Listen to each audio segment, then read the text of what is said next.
The Rights to Ricky Sanchez podcast is presented by DraftKings Sportsbook. Sign up for their download their top-rated sportsbook app and sign up using the promo code RTRS. Brought to you by LL Pavorsky Jewelers, where Rights to Ricky Sanchez listeners go and get engaged. Adam Kasabi, the official realtor of The Process at processrealtor.com. By Nature Pet Foods, slow cooked with super fusion. Get 20% off your first order by using promo code RTRS20 at chewy.com. And Kinetic Skateboarding, get 9.1% off your first order by using promo code Dave Silver. On the show today, it's about to get crazy almost immediately. The NBA made trades legal starting at noon on Monday. So we will talk about that. And it's officially big board time. Draft is Wednesday. So 3 big boards for you. I will have my annual YouTube big board. Mike will reveal his 70-person long big board in this 3.5-hour podcast. And the Ricky's own Mike O'Connor joins us. And I believe, Mike, you're doing a Sixers-Centric big board. Is that your big board of choice? Yep. Yeah. Before we get going, the first process cat, we have our process pups, our first process cat crossed the Rainbow Bridge and passed away this week. Little Man, who you may see on the process pup section of the website with his dog brother Rigby, who he often pushed off of the big barker, passed away at 15 years old, was a good cat and the first ever cat we had on a big barker. And just want to wish his family love, including Rigby and all the humans in that family as well. So rest in peace, Little Man. Without any further ado, Amos and the Chef.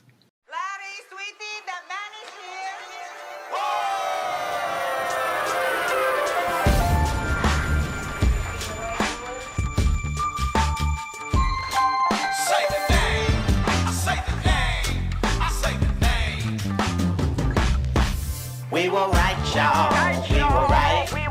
Even when it went wrong, we were right. We was right, y'all. We were right. So say the name. Say the name. We were right, y'all. We were right. Even when it went wrong, we were right. We were right, y'all. We were right.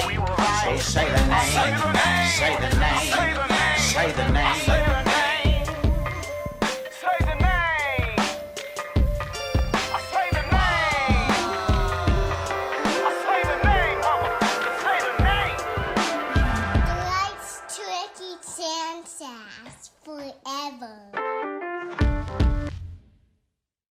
Welcome to the Rights to Ricky Sanchez podcast. I'm Spike Eskin, a guy whose big board is the only thing that can distract him from finance rates and the stock market. That is Mike Levin. Here we are. Yep. We're a few days away. Tis the season, the holiday season. Now it's doubly the holiday season in all the ways it could possibly be. Well, the actual holidays, trade season, and big board season all at once. That's right. Yeah. Mike O'Connor, do you find big board to be more exciting than the stock market as well? Are you more of a stock market guy or what? More of a big board guy. Definitely more of a big board guy. Yeah, year round. I don't. There are not many weeks where I'm very into the stock market. It's always big board for me. It is. It's kind of a bummer that it does seem like it's quite possible it could get dwarfed. The draft already seems misplaced and a little bit dwarfed anyway, possibly because of the top half of the draft also, or the top 5 to 8 picks or whatever, not being quite as star laden as they normally are. But then putting it right after the trade moratorium lifted and in a weird spot feels like it could be could be one of those drafts that people don't pay nearly as much attention to as they normally do. Good. That means we get to dominate the market. We're the only draft podcast in town. Daryl, work your shit out, Daryl. All right. So before we get to the big boards, as I said, league year starts noon on Monday. Here are the dates from Woj, tentative. The trades are allowed Monday. The draft is on Wednesday. Free agency, I guess I missed this. Is this Friday or Thursday? I think it's Friday that free agency starts. I think Thursday you can start to talk to people, and then Friday you can officially sign them. I thought that was the date. Then opening night on the 22nd, the All-Star break without an All-Star game, March 5th through 10th. The regular season ends middle of May, then the play-in tournament, and then the playoffs. And then the salary cap this year staying the same as the salary cap last year. All right. So trades noon on Monday. My question for you, Mike number one, Levin, is there a Morey trade on day one of the moratorium ending? I'll say no. I think it's, I don't know, going against the grain. I think things have happened so fast. I think it would be almost too on brand for there to be a trade the second it happens. But the Lakers and Thunder basically already announced theirs with the Danny Green, Dennis Schroeder trade. I don't know. It's very odd. It's weird to be here for so long, living with these guys, suffering through bad contracts, thinking about how we're going to get out of it, and then to bring in a guy that's, the NBA equivalent of like an auteur director is who like might not, he might, he says that Embiid's, the guy to build around, but what if he just like hates Embiid? Like, we don't know. There's stuff we just don't know. And what if he's setting everyone up? For sure. Maybe that FaceTime call and the tweet was a setup. And so it feels weird. It feels like, you're watching somebody else like decorate your living room and you're like, I spent a lot of money on that chair. Are you really going to move? Okay, you're moving the chair. It's fine. So it makes me nervous and it makes me excited. But isn't it nice that for the first time since probably winter of 2015 that you just feel an overall sense of confidence in whatever decisions are going to be made? Like, it's previously, to stick with your analogy, it's like, okay, don't touch anything. Don't touch that chair. Don't don't mess this up too bad. Whatever you do. And now it's like, all right, I don't know what's going to happen, but I kind of trust it either way because now Morey's at the head and like it's just hard not to trust him, whatever he does. Yeah, for sure. I mean, in thinking, we talked about this a couple times, but like now that there's James Harden to the Nets rumors, which would be wild. People are talking about obviously Harden to the Sixers, which would clearly beat a Brooklyn package. That anything they can offer would be centered around Ben Simmons. And like, as excited as that would be, I really do like. I was thinking about this broadly, and I'm getting this is a more feelings based take, but like I've said this before. I wanted to work with Ben and Joel. I wanted to work with those guys, and like the idea of winning a championship like with our guys, with like basically hinky guys, and feeling like the process was like led to this, even the circuitous route that it took. Like championships are great. Like I hope to see one in my lifetime, but like the journey to getting a championship is the best part of it. Like once the championship happens, you win one and it's just like over, and like sports move on and you have like the next off season and it just comes on click and it's like, let's see if they can do it again. But like, so I'm trying to be mindful of the fact that like staying in the chase for it is the whole thing really for me. And so as much as I will convince myself that it's the right thing to do, and obviously James Harden is an excellent player, it would feel like a little too false for it to not happen with the guys that we like came in with and that we like, bled with and everything. I know that that's not a rational thing to think, but I wanted to work with our guys.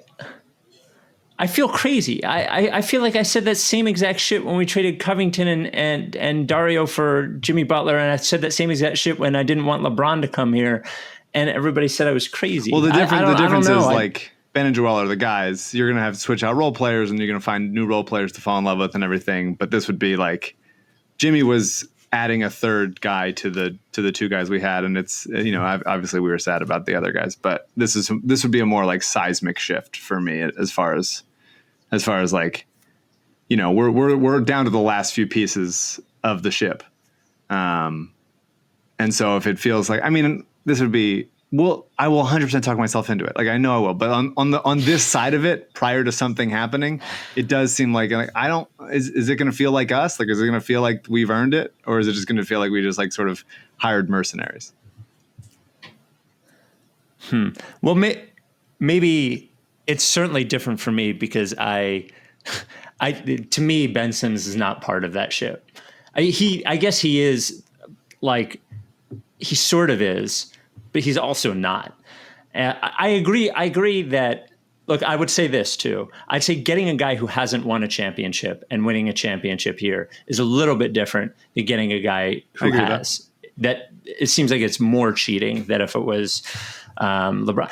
Here's it's actually funny you say that. So I came around to, because the question I was going to ask you ended up being moot when I started really looking to it. So I look at this Lakers trade. So it's Dennis Green and the 28th pick, not Dennis Green, Danny Green, and the Dennis Green, the football coach. They took Danny Green and the 28th pick for Dennis Schroeder. And I thought to myself, would you have done the 21st pick for Dennis Schroeder? And in my head, I'm like, well, yeah, of course you would do that. And then you look at the Sixers roster and you realize that the only way they can do that trade is if they also include Josh Richardson, which is their only other like value non-star trade piece. They are in such a level of salary fuck. They don't even have salaries to trade except for Richardson, who also has and value. Mike right? Scott also. Well, he makes $5 million. You'd have to right? start stacking Yeah. like little salaries to get it up there. But yeah, for sure. It's not that there's not that much to maneuver with, for sure. Yeah, because the only way to not include Richardson, you would have to include Shake and Furkan. Like you're including half guys, of your yeah, for sure. Would you'd have done 21 for Schroeder? Right? Yeah. In Mike 21 and Richardson, you're saying? Well, no. In this imaginary world where Yeah. we don't have to include In that scenario, yes. Yeah. yeah, and I would imagine Danny Green's going to be available now too. Mm-hmm. Which would be interesting and helpful. It'd be fine. Honestly. I watched a lot of Danny in for the Lakers this year, and he's getting old. He's getting like less. His side to side movement is getting pretty slow. Guys can turn the corner around him pretty quick, and the shot. Lakers fans Yeah, they hated did. him, It was right? a little this bit year? wrong, Yeah. but next to KCP, who has much more bounce, much more agility side to side, and started hitting shots at a higher rate. It became like, we'll play that guy instead. But I wouldn't mind Danny Green. I like Danny Green. I think he's a good locker room guy. I think he's a good guy to have. But if you're trading Josh for him, or it seems a little bit like a wash, and you'd rather have somebody that can do a little bit more. Yeah, I don't know what Josh Richardson's worth. I would rather have Danny Green than Josh Richardson, I think. But again, I didn't watch 60 games of Danny Green either. Wouldn't it be such a hard pill to swallow to go from Covington and Saric, whittle it down to 1 year of Danny Green, of 30 whatever year old Danny Green? I think he's at like 35, 36. All right, last trade question for both of you before we get into the big boards. Your prediction: will there be a Sixers player traded who makes more than $20 million per year by the time we tip off on December 22nd? O'Connor first. I'm going to say no. And it like hurts me to say no, because I don't want to watch a basketball team with Tobias Harris and Al Horford and Ben Simmons and Joel Embiid. But I just don't see how it happens. I don't. And the more I think about it, and the more I think about like what Morey might try to do, I think that it just makes some sense to trade Richardson for somebody who makes sense, try and fill the roster with guards and shooters and some people who can just, make the offense flow. And then you might get to a situation at the trade deadline next year where a team looks at Horford and says, okay, Horford could put us over the top. It's not as bad anymore. It's only a year and a half of his contract. We'll be willing to take that on. Well, it's next year, the year after, and then like he's guaranteed 12 for the following year. You could just forego that and pay him $12 million. So it's like kind of iffy, but yeah, I think that it's just kind of not a Morey move to sell so low on those guys. That's how I feel. And that's how I feel. I think it's a hold and wait, and because the stuff you'd have to trade, like the Sixers have, right now their starting five is Shake, Josh, Tobias, Ben, Embiid, with Horford, Korkmaz, Thibault, Mike Scott, Norvell, and Zaire off the bench, and Shayak on a two-way, and we'll see how that holds up. everything else is open. They have 4 open roster spots and an extra 2-way. And so like that's not like a deep team. Like if they trade Horford for just to get out from under it, like they need players to fill out the roster. Now Darryl is a guy who, especially in Houston, has been like loaded up on minimum salary guys, like loaded up on them. He thought that was the absolute, like, I forget where I read this, but I think it might've been Bodner, but the idea of like minimum salary guys and maximum salary guys are the highest value type of player.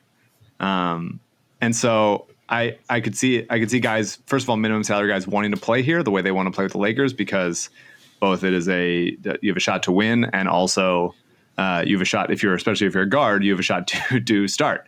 But yeah, I still think I agree with Mike in that the price of getting off of Horford, and especially Tobias, and I've really always thought this is just too high for the return you're getting in a year that you're trying to win. And so I think it's a wait. I think maybe this trade deadline, or maybe next offseason when it's way more palatable, and you just do the Josh trade and a couple minimum guys and draft 2-3 guys that you believe could, 2 guys that you think you can contribute this year, and then maybe one project type guy.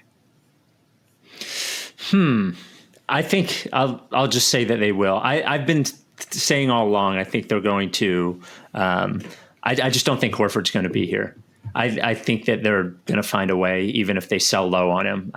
There seems to be, and maybe it's just a feeling I'm getting, but there seems to be a thing about Horford. Not that he's a bad guy or anything like that, but he is a symbol of what they didn't do right around Embiid. And it just seems like, to me, that they're going to, and I think it'll be easier to get off of his contract than it will to get off of Tobias Harris's. And we've talked about this. Tobias Harris is useful in some way. Horford, you're really using him as like the lowest possible value. So I think I'm ready for Embiid to get hurt again in the playoffs next year, and Greg Monroe to walk through that door. Welcome back, baby. We got the backup center problems once again. Well, Al Horford ain't lining up his den with championship trophies either. So we're not winning a championship with Al Horford at center either. So if there's no Embiid, they're not winning a championship. Sure, anyway, but I guess. Again, I think it's a stemming the tide situation rather than a completely the bottom falls out situation. Like there's a middle ground between, obviously no one's going to be Embiid, but if you have to count on Norvel Pell in the playoffs or something like that, I mean, it could get ugly. I'm just conscious and mindful of the fact that without Horford, it creates the problem that we had for 2 years before we got Horford. Yeah, I also have my conspiracy theory that the problem had to do with something else too. It couldn't have just been Embiid was off the court. The numbers were too extreme. I watch Joel Embiid every minute he plays. He's wonderful. He's also not like the team is plus 48 when he's on and minus 56 when he's off. It's just impossible. They were doing something wrong. That is the biggest failure of the Brett Brown era to me, is not being able to fucking figure that out. There seems to be backups for every star player in the NBA. That the team doesn't get absolutely obliterated when the guy's not on the floor, except for LeBron. And that's because the entire team is based around specifically what he does. I don't know. We'll see. Before we get to big boards, a guy that has a big board of houses for you. That's right. Adam Kasabi, the official realtor of the process. In these times where you don't want to live near anybody else, certainly not buried deep in the city, or if you do, you want a place to get away, Kasabi is your guy. He is the expert in Delaware Beach real estate, all the different places in the Delaware beaches, and mortgage rates down again. Just look, I know it's obviously a tough economic time for a lot of people. If you're in a position where you can buy a home, now is the time to do it. Adam will help you out doing it. He is an expert at the Delaware beaches. He's helped a few of our Ricky listeners get homes down there. And here's the other thing. If you just want to buy a home, you're looking to buy your first home. I remember doing that 6 years ago. Scariest shit of all time, buying a house. super scary. You go and you see the house and you have to bid hundreds of thousands of dollars on a house that very day. You don't know what you're doing. Kasabi can help you out. He can't sell you the house in PA or Jersey, wherever you are, but he can connect you with somebody who can sell you the house that you know you can trust. Also, if you want to refinance, he can hook you up there. He's got a great refinance guy. Call or text him, 302-864-8643. That's 302-864-8643. Or email him, adam@processrealtor.com. Well, guys, the draft is on Wednesday. It's big board time. We've never done it with a third person. We've never done big boards with a third person. It's normally me reading off my big board, Mike laughing at it, and then just going. So now you could probably just turn your this? camera off for most of this podcast if you don't want to just take a nap or something. Just wake me up for the commercials. For sure. How deep did you go, O'Connor? I only did a top 10, like Spike told me, but like I have a feel for pretty much everyone in the draft. But I will say this is the year that I've watched the least college basketball in the last few years, because after EV Hoops changed hands around a year ago now, I decided I was going to step away and take the whole year off from college basketball. And of course, quarantine like sucked me back in a little bit. So I have a pretty good feel for it, but it's not the full like scouting job that I usually do. All right. Well, I haven't slept the past few days. Just to hedge all my bad takes if you're listening to this like a year from now. Well, I think what GMs have proven is that you could be paid to do this and still have bad takes and still fuck it up. Mike O'Connor was one of the guys on Team Anti-Luka with me. Didn't work out for either of us all that well. No. I got to be careful, Spike. If we agree on anything, I got to be really careful. So, actually a question, Mike. So when you were working for EV Hoops, I'm always curious how much is it just watching tape all day long? What is do you chart stuff? What were you doing? What does a day look like when you're preparing for that stuff? Yeah, there's a wide range of responsibilities. The answer is yes. It's a ton of tape. But there's also I wasn't doing it so much because I was working full time covering the Sixers, but other guys would go physically to games, travel to watch guys. And it was a ton of, writing scouting reports, writing clay, writing, progress reports on guys, and all of us sort of just hopping in a meeting and discussing, certain things. And a lot of it, it's going to sound simple and unexciting, but it's just really talking it out, spending tons and tons of hours just talking about our opinions on different players, where the league is headed, what's being valued in the league, what things are going down in value in the league, and how do we reflect that on our big board. So I would just say it's pretty much tape and watching games, and then clerical organizing work, like I said, of actually writing the scouting reports and mid-major updates and all that sort of stuff. Man, one of the hardest things for me is watching it and knowing who they're playing against and somehow figuring it out. That's always the hardest thing, I would guess, is the competition they're playing against. You can watch these guys, but they're not. The difference in the NBA compared to what they're playing against is so enormous. Figuring out whether a guy can get a shot off or can get past a guy in the NBA when he could do it in college or overseas seems almost impossible to me. That was what burnt me with Luka. I guess I underestimated the competition over there, and everybody would always drop this line he won the MVP of the league at 19 years old. And I was like, okay, the guy who won it 2 years ago was Sergio Rodriguez. So you're telling me that he's at least as good as Sergio Rodriguez. What are we talking about? But obviously I was wrong. I will fully eat crow. I wasn't super off. I was not as far as you. I had him fourth, but I still was pushing back at everybody who thought he was as good as he is now. So how are we going to do this, Mike? I'm curious. Do I do mine and then the serious stuff? Because Okay. All right. So mine, of course, is only, I do all of my, I don't watch any college basketball or overseas basketball. I only cram for this. And what I do is I just look at, what's the NBA draft.net usually has 100 guys. And then I'll look at Kevin O'Connor's 50 guys and I'll watch if you don't impress me in the first 60 seconds of the YouTube stuff, that's all it gets. If you really impress me, if I'm watching a lot, that usually means that you'll end up in the top 10.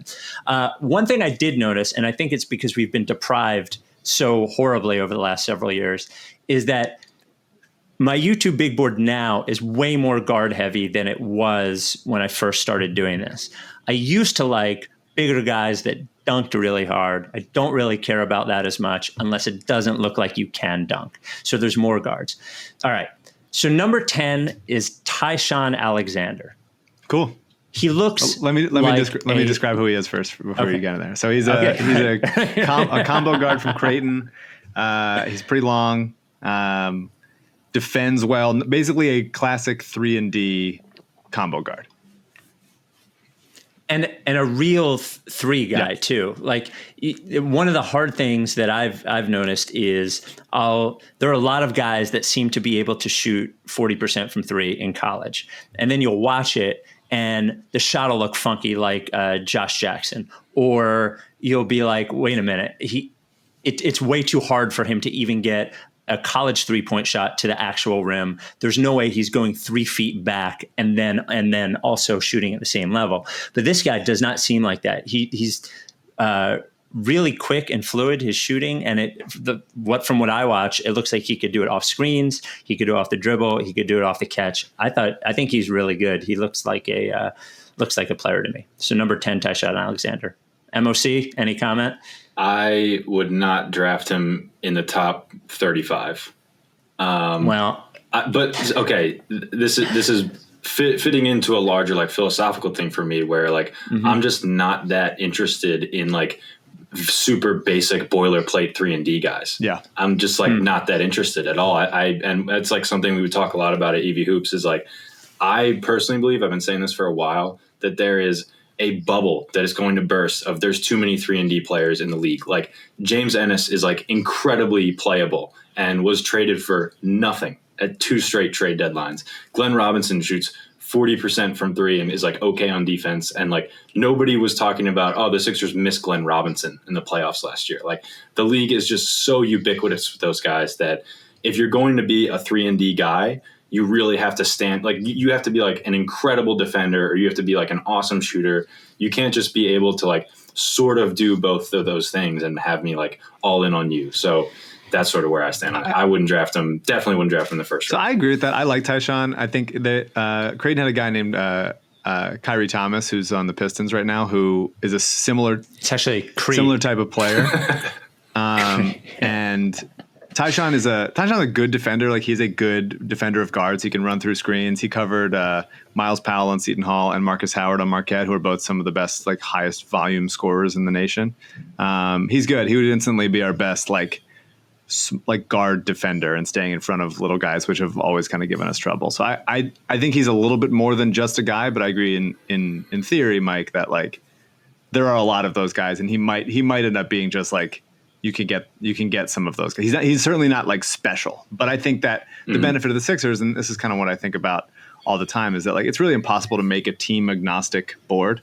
It just because it's so different. You can do it in like tiers and everything, but the Sixers benefit from the fact that they have 2 guys who are already superstars. So you don't need like your 21st pick, your 34th pick to like have potential superstar potential, rather than like, we just need a guy on a 4-year rookie deal who can come in and play right away. And I think Taishan is that. And if the Sixers got him at 34, I'd be very happy about it.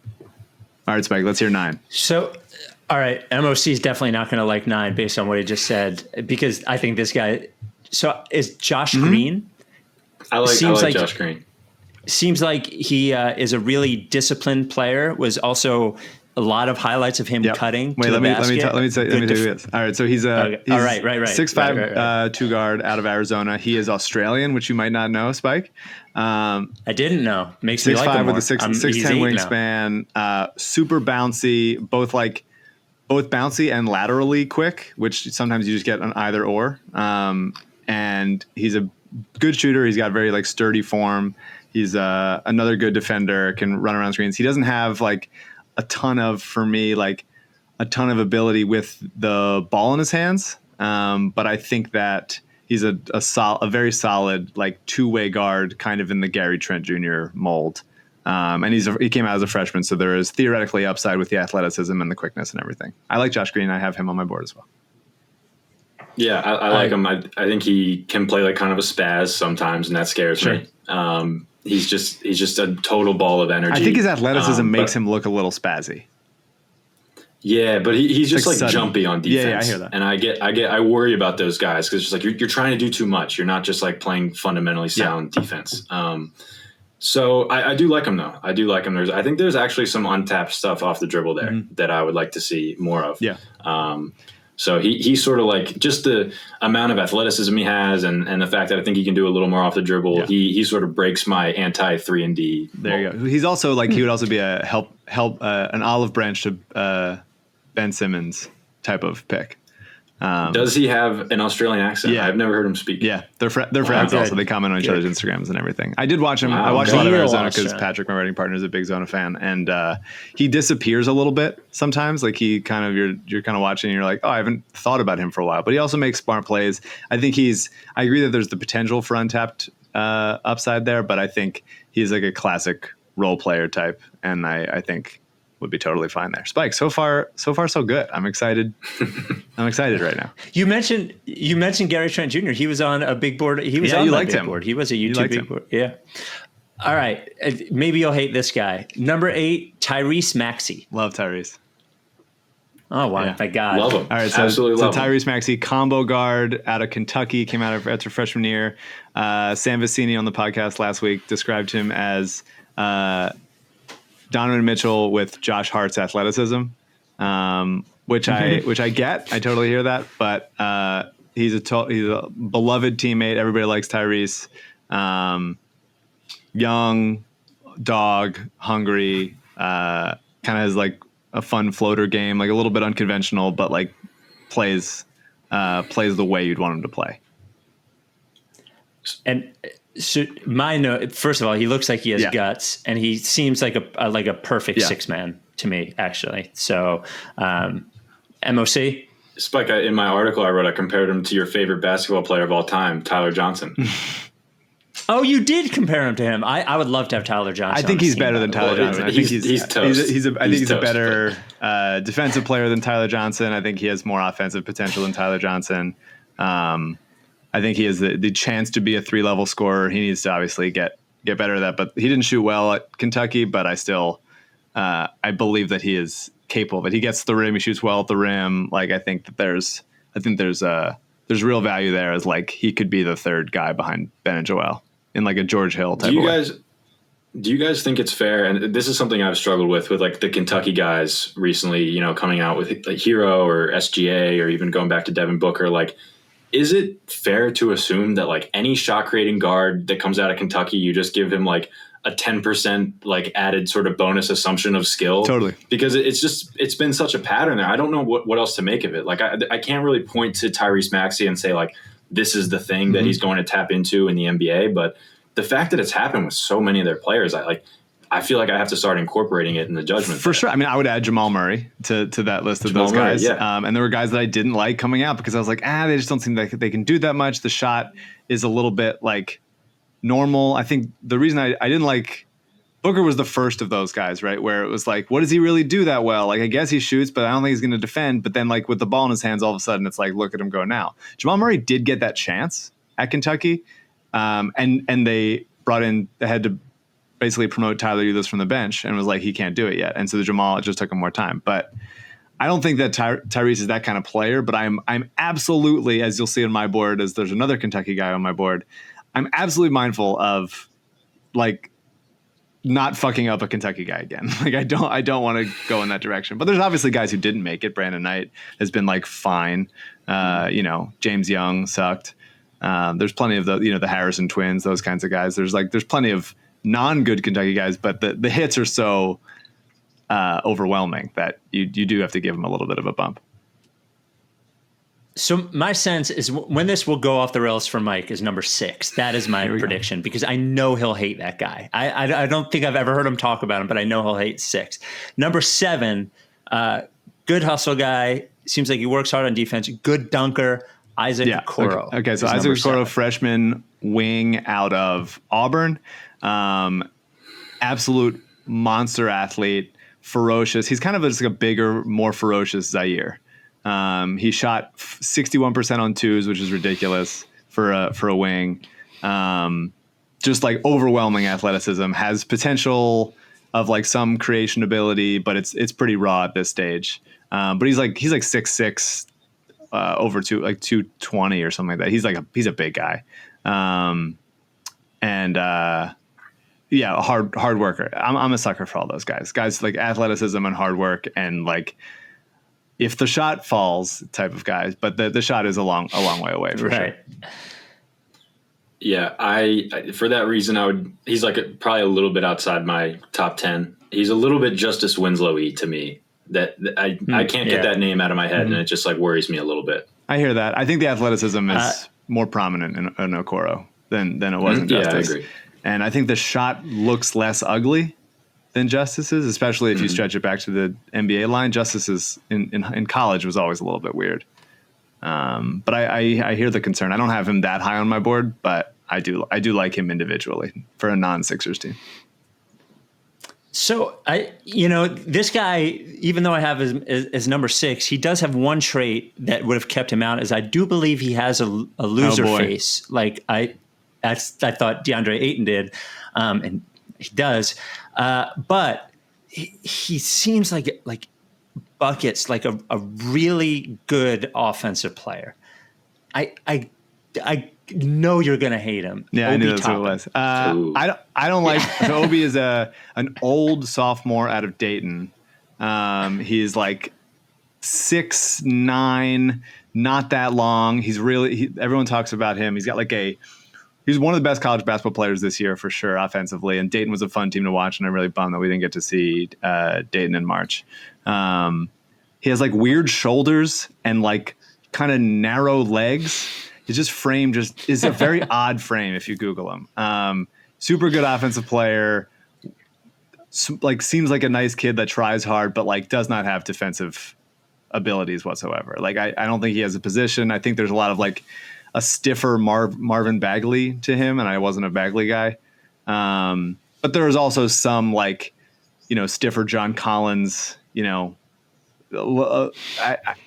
people like him. People like him as an offensive player, and I think he'll put up numbers. But like, I think there's a little bit more like slightly more athletic Maurice Spates in there for me.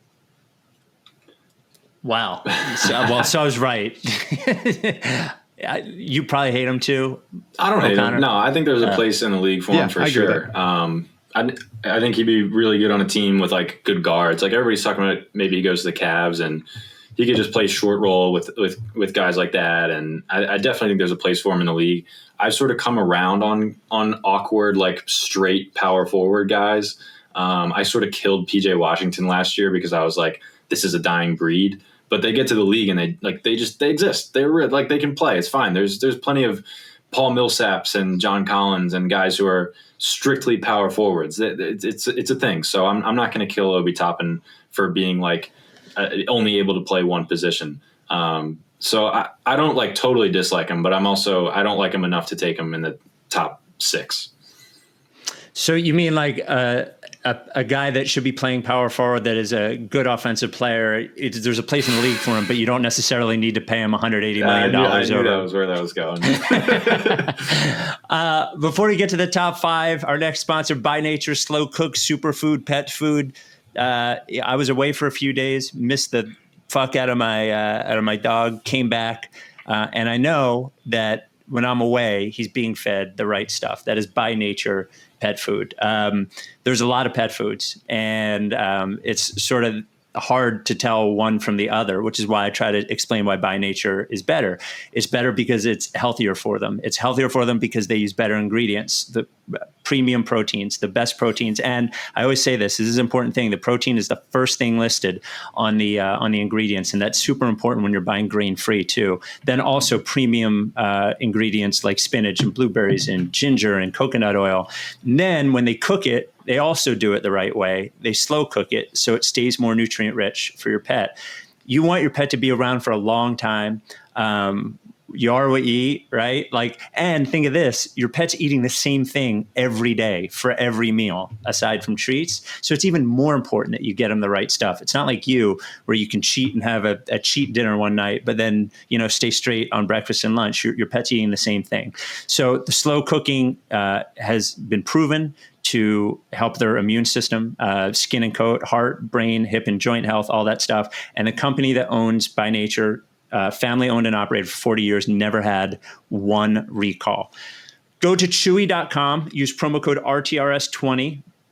You'll get 20% off your first order with By Nature. I promise you, your pet will like it. Dog or cat, not a ton of different options because you don't need them because they're all healthy. So the only thing that you're choosing between is, are you picking chicken or are you picking salmon? But you don't have to worry about indoor cat, outdoor cat, big dog, small dog. No, none of that stuff. So go to chewy.com, use promo code RTRS20 for By Nature pet food, the official pet food of the Ricky. All right, number 5, Aaron Nesmith?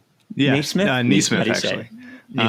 So he's a sophomore wing out of Vanderbilt, pure shooter, like lights out shooter, really good shooter off movement, runs around a lot, high volume, like doesn't do much else, never really tried to do much else even.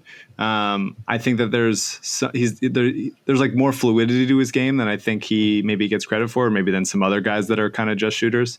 And I think he tries on defense and is not going to be excellent on defense. I think he's like he's a shooter off movement and like a elite shooter off movement, not as much off the dribble, but off certainly running around, which is helpful in like a bigger Landry Shamet type of way. I think his defense will just be okay. And he can shoot from far away, which is important when I'm watching them. One of the things He's got coming fooled off an by injury. Malik Monk. Sorry, just say that. What injury? He missed. I didn't know. He missed the second half of the season. Do you remember, Mike? I think it was a foot. Yeah, that's what it was. Okay. I feel like one of the reasons Malik Monk didn't translate to the NBA is because he was really good at the college 3-point line. And when I watch this guy, when I'm watching him, he looks like he has NBA range to me. He's bigger than Malik. He's 6'6". He's kind of like a Buddy Hield type. Yeah. I would say. Yeah. MOC? I like him. I would take him just outside the lottery. The only thing I worry about with him is he might have just had like an incredible half season that we're all getting fooled by. Yeah, he shot over 50% there is a chance of that on threes, which is just insane. Yeah, like there's a chance that he just lit the world on fire for a little bit. But no, he's an awesome kid from everything I've heard. Like everybody loves him. Everybody raves about him. So I'm in on him. I do think, like I said, I just have this like little worry in the back of my head, like, man, maybe like if he just turns out to not be like a 40% 3-point shooter, if he only ends up at like 37%, that's like an incredibly lame player. Yeah. But I'm still going to bet on him. I agree. He also only played for the most part in the non-conference schedule for Vanderbilt. So it was a lot of like mediocre teams or, second division teams that were never gotten to the teeth of the SEC really. The next guy we talked about a lot when Sam Vecini was on and MOC wrote about him and then talked about him in that video of his 5 targets for the Sixers for me is Cole Anthony. I'm surprised that I'm very surprised that you like Cole Anthony. Everyone knows Cole Anthony. He's a point guard out of UNC. His dad is Greg Anthony. He missed a good chunk of the season was it a knee, Mike? Yep. And he's old for a freshman. Sam alluded to him being a bad teammate. And he just played on a really bad UNC team with no help, really.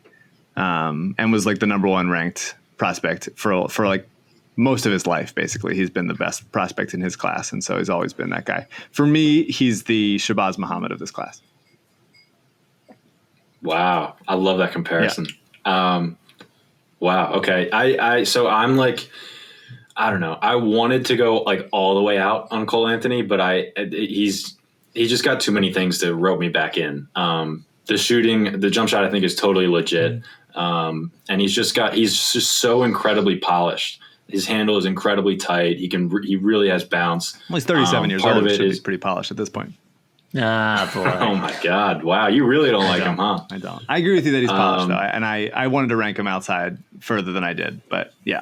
Why does it? So like, I do think the polish might have like worked against him a little bit, in the sense of like it helped him dominate high school ball so much, and he gets to college and it's just sort of like the size and athleticism and fluidity isn't quite there. Like, keep in mind that, again, this is the son of an NBA player. He's been, like you said, number one ranked guy for forever. He's had access to all these trainers. Like, part of my concern with him is he's just like totally at the final stage of his evolution. And I don't like look at any part of his game and think like, oh, he's got to master this when he gets to the league. It's all just like, is he big enough, quick enough, and fluid enough to be like a big time scorer? And I think the answer is probably no. I compared him to Jared Bayless, of all people. I think he's less athletic than Jared Bayless.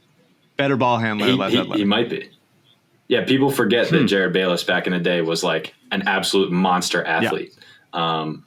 So yeah, I definitely think Cole will stick around in the league. Like, he's an awesome shooter and he can do a lot of stuff in pick and roll. But I think his upside is Jordan Clarkson, and I'm not super interested in that. He didn't seem at all like Jordan Clarkson to me. I don't know. He seemed tough to me. He seemed like a you saw tough that one guard. block, that one block at the rim. No, when you're getting to the top, you're talking about 2 videos. I watched 2 full videos of these guys. Whatever. What do you think his athleticism is NBA athleticism, like, and burst?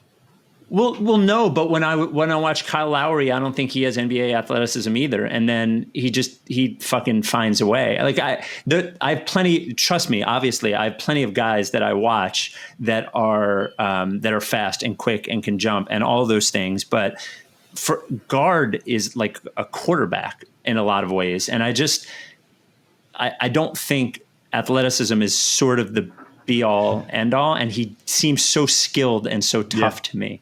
And that's to me, every shot that he hit was a tough shot. Like, he never got easy looks for himself. It was always I hear that. And maybe that's because UNC didn't have anybody to help, and so they were just focused on him. But it just seemed like he was never getting by anybody really at all. And it was like he has like a tough floater that he hits in traffic, and he has like a definitely decent looking shot, and I think he'll shoot like 36% from 3. To me, I think he's a smaller, less athletic Austin Rivers. Like, I really don't see it. Yeah. Shabazz. We can talk about my number 3 because he'll definitely be in Mike's top 10. And I feel like I've been bullied because he's on everybody's like top list. Anthony Edwards is like, okay. Yeah. I kind of, he actually reminded me of Glenn Rice a little bit. The way he shoots and the way he creates space. Look, anybody who has an NBA body and has a legit like 24-foot step back, which it looks like he has, there isn't. I don't know if I would have picked him had he not been in everybody's top 3 as well, but what I watched plus everybody putting in his top 3 seems like he's legit. To me. Freshman out of Georgia, number 1 ranked player in this class. Huge body, crazy athletic, like chiseled. To me, I see like more athletic, more confident Stanley Johnson. Like I like it. I spent and I loved Stanley Johnson. Like, I spent a long time loving this kind of player, and it just too many of them have not worked out. Justice Winslow, as you mentioned, that like I just don't know if his kind of shot making from 3 is going to play at the NBA level. He took a lot of difficult shots. He can get hot and he looks absolutely unbeatable, but I think there's some Andrew Wiggins there. Like I have him ranked high, but I'm just worried about it because I've been burned before. I feel like you're underselling his athleticism. Yeah, it's crazy. I mean, he's crazy athletic. I don't think he's very athletic and athletic with the ball in his hands too, in a way that like Isaac Okoro I think is a better pure athlete, but not as athletic yet with the ball in his hands. That's why I think I have him number 1.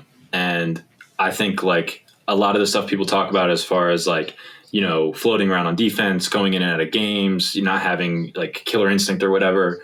I think with guys that talented, that doesn't mean they suck. It makes them flawed stars. Mm-hmm. It's like what happens with like a Karl Anthony Towns or something like that. It's like the difference between an A- and an A. It's not the difference between an A and a C. That's why I just think he's the number 1 pick in this draft. He's incredibly talented, incredibly athletic. And I think in the right program, which he probably will not go to the right program because all the teams at the top, aside from the Warriors, are terrible teams. I think in the right place, he could really flourish. It feels like a guy that will just like die on the Knicks. Like, I just feel like he'll just live there and just be like, suffer and like just retire and you won't notice. I honestly don't know how Minnesota would take anybody but him. Yeah. Given what their choices are, it seems like it would be crazy. But all right, now the top two, come from the Hall of Fame of Marquise Chris. Michael Porter Jr. was number one. So I've had some hits and misses. So number two, I don't understand why both guys aren't super high on a lot of boards, is Nico Mannion. All right, so Nico Mannion, freshman point guard out of Arizona. He was Josh Green's point guard. He's got bright orange hair, which is interesting. Yeah, certainly bouncy, just like a pretty small guard, but bouncy. Fun with the ball in his hands, relocates off movement the way like Steph does. Yeah,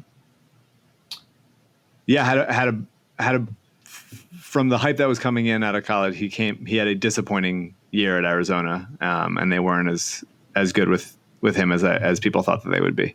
What do you like about him, Spike?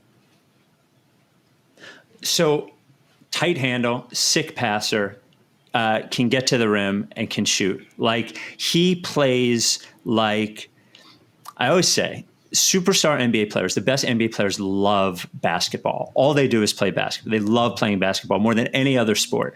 The ball looks like an extension of his body all the time. Like, he is playing with a quickness and a fluidity that like Jason Kidd played with, or you mentioned Steph Curry, and he's a really good passer and a really good shooter and a really good ball handler. He seems like obviously he's small, which makes it tough, but if you're really great on offense in the NBA, you can get away with being small as a guard. And I don't know. He looks like a sick player to me, like a really, really, really good player. So, all right, here are a couple of things that concern me about him. First off, his wingspan, correct me if I'm wrong, Mike, his wingspan is shorter than his height, right? I think it's about the same. He looks good. There's some issues with his shot. Like, his upper body is just really involved. That's the way I would put it.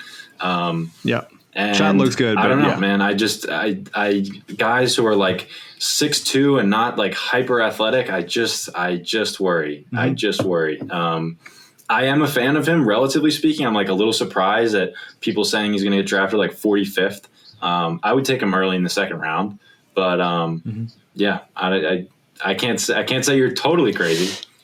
Yeah, I mean, he was thought of as a lottery pick coming into the season for sure, and he just kind of disappointed. And the reports are that he has given really bad interviews with teams, which is interesting. No. But I definitely liked him coming into the season, and I watched a lot of Nico and was just like pretty disappointed. It just seemed like for as like he is smooth with the ball in his hands, he does have a big package of moves. I think he's pretty weak. I don't think his frame like lends itself to putting on more weight. Maybe he can become like a Mike Conley type of player, but I wanted him to be better than he was. And finally, number one on the 2020 YouTube big board is Tyrell Terry. Wow. Whoa. This is not a Mike O'Connor player. All right, Tyrell Terry. I love Tyrell Terry, but maybe my favorite player in the draft. Oh, wow. Tyrell Terry, point guard out of Stanford, freshman, bright kid from Minnesota. Everybody really likes him very much. There's a bunch of glowing profiles of him. Elite shooter. He shot 48% on catch and shoot threes this year. Very small, 6'1", 160 basically during the season. Kevin O'Connor reported, and there was video of him having put on 15 pounds of muscle over this quarantine period. And I have just totally eaten that up, 100%. I believe there's off-season reports of best shape of his life. And I'm usually like, no. With Tyrell, I'm like, that's all I needed to see. And I have him very high as well. Yeah, he kind of came out of nowhere, but his shooting plays, and he's small and also has a small wingspan. What do you think? What do you like about him, Spike? Well, I watched him. I felt like I was watching Steph Curry. He is He was like electric. I thought when I was watching him, he again, like Nico Mannion, just better, a great ball handler, great passer, and like you said, really great shooter. I can't imagine. We're talking about when you're talking about size and talking about like being too small and yada yada yada. Like I watched Trey Young, and he hasn't been on a winning team yet. But I don't believe that thing that he couldn't be. Just like I didn't believe it with Devin Booker. That guy can ball. I mean, and he can score and he can create, and that is everything that I want in an NBA player. He's really good. 160 pounds is pretty small, but still, that's what I like. I'm just wondering, like, what is that interesting about him besides the shot? Like everything else is like okay. Like he can kind of get to the rim. He can figure out how to contort his body. When he's trying to finish around big men. But did you not see the video of him now throwing down between the legs dunks because he put on so much muscle in the offseason? Cole Anthony throws down between the legs dunks. But Cole Anthony doesn't shoot like Tyrell. That's the difference. But we're talking. Yeah. I'm not talking about a shot. I'm talking about everything else. I remember writing in like May and writing. I felt like I was the biggest Tyrell Terry guy. And now I'm looking around like you people are insane. Like having him first overall, 9th overall. Like I don't see it. I think that he's obviously going to get pushed around on defense, like 100%. He can only guard one position, but he's a really smart defensive player. He's a very good team defensive player. He's got quick hands. He anticipates. I think he's an excellent passer. I think his ball handling is not as zesty as Nico's, but he gets where he needs to get. And I think he pulls up. I think he's a 3-level scorer. He's got excellent touch. If he shot pretty well around the rim for how slight he is, and I think as he adds more muscle and can absorb contact and get to the line more, I think that'll improve. I don't have him one. I think this is the Spike big board, so it's on the curve. But I love Tyrell. I guess him. My question is more towards Mike, since Spike has Nico Mannion in his top 3 as well. But aside from the shot, what is he that much better at than Nico Mannion? I think he's a better passer. I think he's a better team defender. I think he gives a shit more. I think the shot is elite. Yeah. I think he has. I don't want to say no one's Steph, but I think he could be Seth. I think he could be Seth Curry with better defense, better creation for others type of thing, and in a pretty bad draft class where everybody has some weakness, I'm willing to buy that the shot is good enough, and that if he's, I read an article, I read KOC about the weight gain. Let's see how much more athletic he can tap into himself. The article helped me a lot. There's concerns with everybody. It's just not that good of a class. No, for sure. Up and down. And I think because he's so young, I think that there is potential there that a lot of those other guys don't have. And he's already such a good shooter. Yeah. All right. Well, before we get to the real big boards, our final sponsor, last but definitely not least, LL Pavorsky Jewelers. His big board's only got diamonds on it, baby. Just fucking lots of diamonds. You're taking my tagline. Yeah. But okay, I'm sorry. I didn't mean to do that. 202 rights to Ricky Sanchez listeners have purchased engagement rings from LL Pavorsky. They love him. You go in there now, and it's by appointment only if you want to go into the store. You're the only one in there. LL, Jeff, his security guard, that's it. Plenty of space, totally clean. Everybody masked up and socially distanced, and the jewelry is awesome. It's a beautiful store. It's low pressure. Don't go in there thinking that you need to spend 10 grand or 20 grand or 30 grand on an engagement ring. You could if you wanted to, but if you don't have that kind of money, LL is going to take care of you, whatever your price range is. And he treats everybody who's a Ricky listener exactly the same. Keeps them there way too long, talks about basketball more than they want to talk about, but also get some great jewelry for a great price from a great person. We love having LL as our sponsor and the original sponsor of the Ricky. Like I said, by appointment only, if you want to go into the store, so you can call them 215-627-2252, email them lee@llpavorsky.com, or tweet at him at @llpavorsky. The store is there at 707 Walnut. If you don't want to do it in person, that's okay. He can set up something for you online. That way he can show you everything. But appointment is the only way right now. A big supporter of our charities and a supporter of just everything we do, whether it's a good thing to support or not. LL Pavorsky Jewelers. Shoots 22% at the rim, but 100% in your hearts. There you go. All right. So who's next? Mike or MOC? MOC, let's go. All right. What's that? All right. So to preface mine, this is a Sixers-centric big board. And by that, I mean I only considered guys who are like at least could be around at 21. So like even like Aaron Nesmith, who's going to go like 15th or 16th. I did not consider him eligible for this. That's fair. So this is just Sixers starting with guys who are likely to be around at 21. Should I go backwards or start at? You start at 10. Build anticipation. Yeah, you'll piss off AU if you don't do that. AU is very, very staunchly against starting at 1. Interesting. Okay. Yeah. Number 10, Skylar Mays, LSU.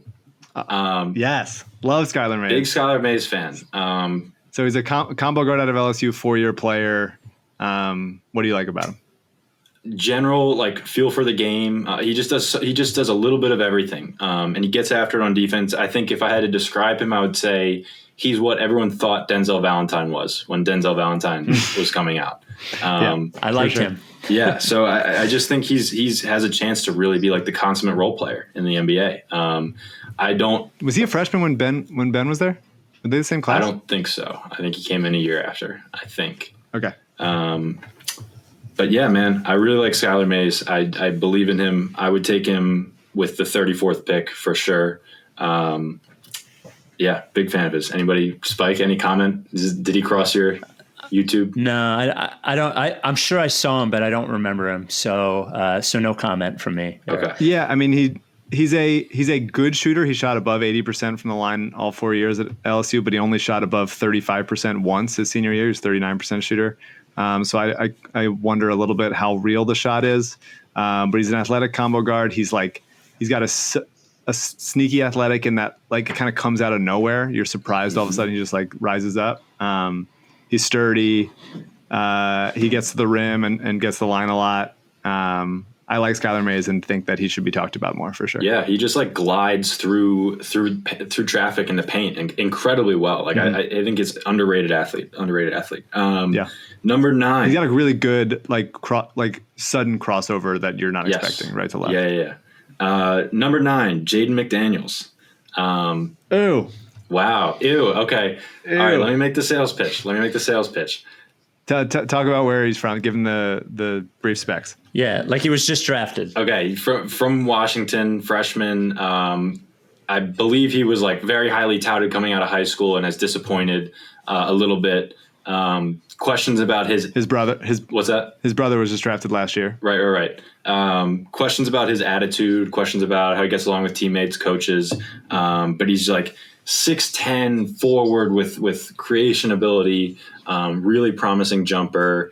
Very raw as a player, but just you see these flashes that you just can't ignore. It's part of what concerns me about him is he's very high-waisted, high center of gravity, and he's very skinny. He's going to get bumped off by NBA defenders. But I just believe in the jump shot, and I believe that if you can create a shot like that, you're going to find a way to stick around in the league. Teams are going to continue to give him chances, and he's just going to bounce around. And I hope one of those places he'll figure it out. Yeah, so his brother Jaylen Mcdaniels is on the Hornets and was drafted in the second round last year, and he played 2 years at San Diego State, and I didn't like him. Jaden is the better prospect between them, and he played at UW, and I also didn't like him. He's too big to shoot as – he shot 44% from 2 as a 6'10", theoretically good athlete. I just don't think he's I think he's like a glamour player. I think he like does things that look good sometimes, but isn't actually a good player if you really sit down. Totally fair. Long, To bring the long and like he puts it together. Like I obviously could get there. Like it's like John Isaac if you took away any of the defensive abilities and made him think that like, with Brandon Ingram's mindset a little bit. To bring the conversation full circle, it goes back to like what I was saying about how I'm not super interested in 3-and-D guys, and there are 3-and-D guys who I could put in this spot and say, yeah, there's like a 70% chance that this guy is going to stick around in the league, and Jaden McDaniels might only have a 20% chance of making it, but I'm so much more interested in that 20% than the 70% chance that I could get a guy like that anywhere. So that just sort of guides my thinking here. I'm never going to like be able to sit here and tell you Jaden McDaniels is just awesome. But he's just got the potential there that I can't deny. So are you thinking like if you were drafting a team, if you were Darryl and you were going to make the picks at 21, 34, and 36, and you saw like there's guys I like that are going to be undrafted that are like maybe not as good as Taishan Alexander. Maybe it's like Trent Forrest at FSU, who's probably going to go undrafted. And you're like, I'm going to get him undrafted. I'm just going to take shots at like with two of these picks and go like, well, maybe I don't believe in Jaden McDaniels, but like maybe he's good, and I'll just like bring him in and work with him and see if would you believe that? Absolutely. Like, are you looking for lottery tickets and thinking you can get your role players like undrafted and in that way? Absolutely, specifically 3-and-D role players. Like, and Darryl has done that with Daniel House and Ben McLemore, and like he just brings these guys out of nowhere. I mean, like he was one of the people who acquired James Ennis. Like he got him for nothing. Robert Covington. Like you could look around at almost every team in the league, and you'll find a guy who they basically just acquired out of nowhere. Like the Nuggets just like go like find Torrey Craig in somewhere in Europe and just like bring him over. Like those guys are just such a dime a dozen, and I'm just not that interested in taking a guy who I feel like just safe that he's going to stick around in the league.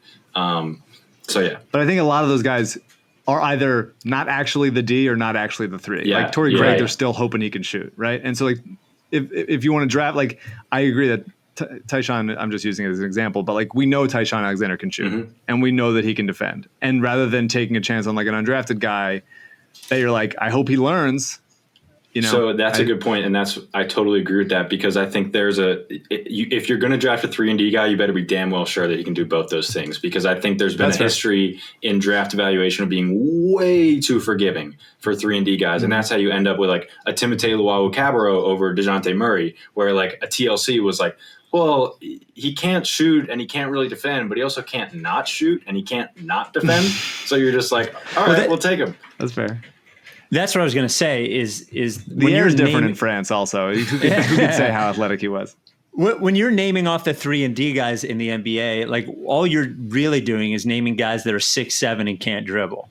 Like that, but that doesn't necessarily make them a 3-and-D guy. Like I think to your exact point, they're only a 3-and-D guy if they can shoot threes and play defense. Like James Ennis is a playable guy, but he's not what I would call a 3-and-D guy. Yeah, he's just, he is labeled a 3-and-D guy, but he's just not a good 3-and-D guy. Right. That's the thing is people who just like aren't anything else get labeled 3-and-D. So sure. Yeah. All right. Number 8. I didn't have any notes on that guy. So number 8. I think Mike might lose his mind. Mason Jones. No, I like Mason Jones. Right. He's lower for me, but I really like Mason Jones. So he played 2 years at Arkansas. His older brother is Matt Jones, who is like a role player on Duke. And his older sister was also a McDonald's All-American. As a high school kid, the like expectations for him were so high that he like gained a bunch of weight and like didn't play basketball. And he was basically, he calls himself obese at that age. He didn't start playing basketball until he was a senior in high school, and he was like very heavy for even how big he is. And then he started playing basketball senior in high school, and then like basically lost 50 pounds a year or like 25 pounds a year and like shaped up. And so for him to be, and he averaged like 22 points a game or something at Arkansas only as a sophomore. So it's for him to be this good, this quick is very, very interesting. He's not an athlete, but maybe as he keeps losing weight and getting stronger, then he could, tap into some Untap stuff. He's got a ridiculous free throw rate, like 668 free throw rate is insane. He shot 75% from the rim as a non-athlete. It's absolutely insane. He's kind of like Evan Turner meets Luka Doncic, but less athletic than both of them. Like, it's very odd. It's very odd. What do you think? I don't have anything on this guy. Yeah, man. I mean, you hit the nail on the head. To do what he did at that efficiency is just unbelievable. And I'm a big believer in yeah, he's a sophomore, but I'm a big believer in looking at trajectory instead of age. I mean, just to think of one random example, like Mikal Bridges, people looked at him and thought, oh, he's a senior. Like, how much can he really progress? But what you didn't look at is that he was on such a great upward trajectory. He was getting better every year. And you see him get in the league and he got better again every year. And I think Mason Jones, like, just because he's a sophomore, you have to basically consider him like he's so raw. He's like a freshman, and there's so much for him to improve on from like his jump shot and defense and stuff like that. Like, this kid really, really competes. Like, there were stories of him like demanding the ball late in games in crunch time for like a decent like Arkansas team. And he was just like super competitive to the point where it even like rubbed some people the wrong way. So I've heard that. I forget where I heard this, but in interviews, he's telling teams that he's going to be an all-star. Yeah, teams think are like, I don't know, man. He's a weird guy. He's like, if you watch his tape, every single play he does something, he then goes to the crowd and starts like punching himself in the chest. Like, it's very, very odd. Yeah.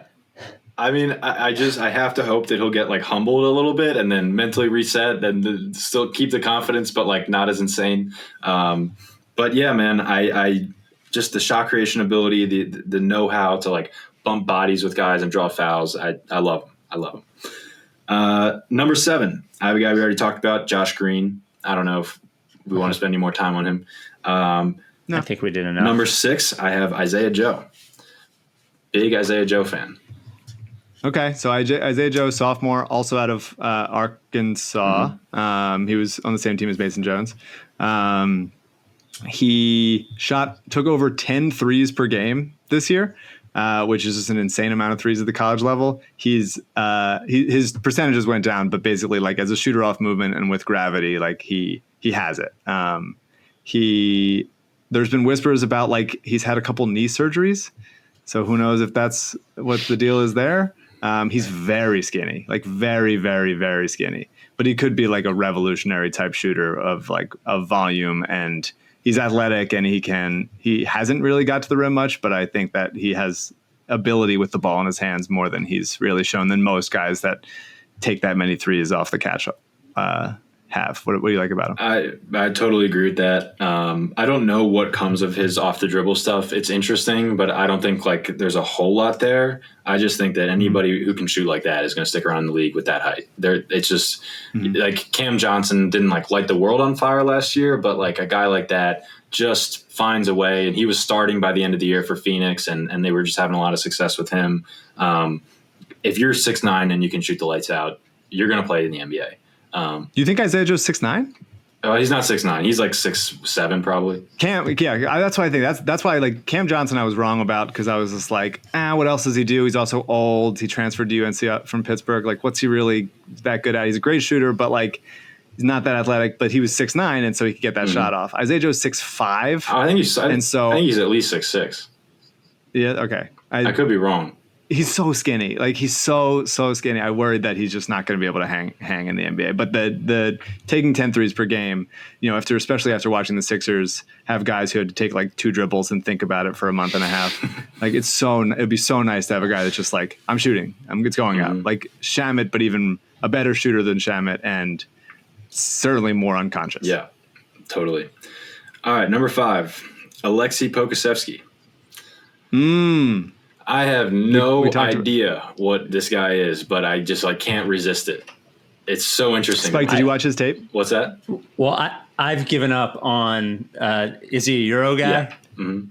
I gave up on him because I got too fucking fooled with the YouTube. I got burned on the YouTube so many times. I can't do it. These guys can fly on YouTube. TLC and Ferk on YouTube look like fucking Vince Carter. Sure.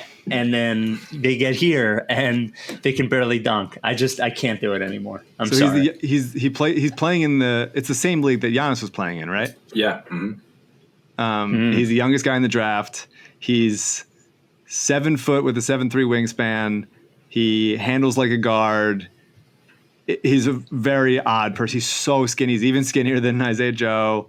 He's a real wonder of a person. He's a guy I mentioned in the last podcast with Sam of like, if Pokasevsky falls to 21, even if he doesn't fit here, obviously, would Darryl just take him, build up his image, hope he's our Michael Porter Jr. and trade him for, value down the road? Yeah. He is just, some of the passing stuff with him, to be able to pass on the move like that at 7 feet, like you'll just see him dribbling and all of a sudden the ball just like spits out for a cross-court pass and you have no idea how he even got it off. The shooting is promising. The defense is really concerning, but if we're talking about someone, this is not like a Dragan Bender case where he's talked about with like the 4th pick. We're talking about someone like at the 21st pick who I look at and think like, this guy, there's a X% chance that he's a star. And I have no clue what position he is, but I like him a lot. I think he could be like longer Davis Bertans with handling ability. He's very so weird. Not Davis Bertans. I know, but he has a similar type shot and it gets it off quick. Like I think Dragan Bender was like, hey, he can shoot, and isn't as in like he can step into it calmly, like quietly if no one's looking, type of thing. Whereas Pokasevsky, like he gets that ball out quick and confidently. Yeah. Interesting player, really interesting player. Yeah. I mean, I hope he like comes over and we can just see what it looks like. He's going to be a sensation. He'd be a summer league sensation for sure. Oh, he would. Number 4 and number 3 we already talked about. Number 4 is Tyrell Terry. Number 3 is Cole Anthony. Okay. I don't know if we need to spend any more time on those guys. Number 2, Desmond Bane. Big Desmond Bane guy. Desmond Bane, 4-year player out of TCU. Built like a bowling ball and maybe the best shooter in the class. But also the concern is that he's not as athletic as he looks. As his body would indicate, he's got incredibly broad shoulders. And his wingspan is also shorter than his height. He's 6'6" with like a 6'5" and a half wingspan. But incredible shooter, great kid, like beloved by everybody that talks about him. I love Desmond Bane. Yep, can just do it all as a role player. Good passer, good like on the move passer. He's just is going to make any offense that he gets into better. Takes nothing off the table, really competes on defense, super bulky. If you ever see like a close-up shot of him in a game, he's like unbelievably jacked. He's also very he's vocal. He talks on defense. Like he'd be people are concerned about his defense, and I'm just not. Like I don't think he's going to be like an all-NBA defender, but I think he's certainly like capable. He's not going to get bullied by anybody really. He's not crazy quick laterally, but as far as like a Wes Matthews type of defender, I think he's absolutely capable there. And he's a really, really good shooter. He's an odd shot, but he repeats it. And I think that there is like some real creation ability there. He's a smart player that passes his teammates open. Spike, did you watch any Desmond Bane tape? I did, and I wanted to because of what the synopses I read about him and then his name, both very cool. Yeah. Didn't do anything for me when I was watching. I don't know why. Didn't do anything. Interesting. Yeah. Number 1, Tyrese Maxey. Big Tyrese Maxey fan. I do not think he'll be there at 21. I think somebody right before them will scoop him up. But there's just... Would you trade up? I would trade... I'm so reluctant to trade up in this draft class. But I do think Tyrese, if he falls to like 15 or 16, if you trade like 21 and 34, I think it might be worth it. I mean, hey, if they're going to sell the pick anyway, you use it to trade up. I'd rather that. I'd rather have Tyrese Maxey than Pokasevsky and $200,000. So, yeah. Wow. I don't know. What if they gave out the $200,000 to the fans? Yeah. What did you say? If they gave out the $200K to the fans, then just $1 each or what? That'd be very generous. He's Tyrese would be great. He'd fit here so nicely. And I think that there is superstar potential in him to be like a top 40 NBA player. I think there's his mentality and how hard he works and upside with the shot at 3 levels and the defense. I think he just like all around might be a really, really, really good player. Top 40 NBA player. That means he's a superstar if he plays for the Sixers. So yeah, for sure. 100%. Yeah. All right. So I went 40 deep, but I don't have to go 40 deep. I can run through it quick. 40. Give us 100. I couldn't stop. Well, I mean, shouldn't we? Okay, even if you don't read all 40, which I don't know that you should, shouldn't we post this visibly on the? I always post it. Yeah, for sure. Okay. I'll start at 33. So and the guys already talked about. I'll just run through. So 33, okay. I have Cole Anthony. I just really don't see it. Like at Shabazz Muhammad. Like 32, I have Skylar Mays. I love Skylar Mays. I think he's not talked about enough. I think he would be a really nice pick with like 36 or maybe even in the one they have in the 40s. I think he is certainly potential to be just like a solid NBA player. 31, I have Trey Jones. He's a sophomore point guard out of Duke. Very defensive minded point guard like his brother. His brother is Tyus Jones. Kind of similar player is like an easy way to say it. He's improved his shot. So I think that the shot might play at the NBA level. He's a really good defensive player, good teammate, works hard, would be a kind of just like nice fit. Like not much upside, but I think that just a good player and not the kind of guy that Michael Conner likes. 30, I have Mason Jones. We've talked about him. 29, I have Taishan Alexander. We talked about him. 28, I have Sam Merrill from Utah State, who I think he's 1,000 years old. He's almost 25, but he, I think, is one of the best shooters in the class. He shoots it everywhere, inside, outside. He's pretty big. He's 6'5", 6'6". I think he's better at other stuff than he gets credit for being.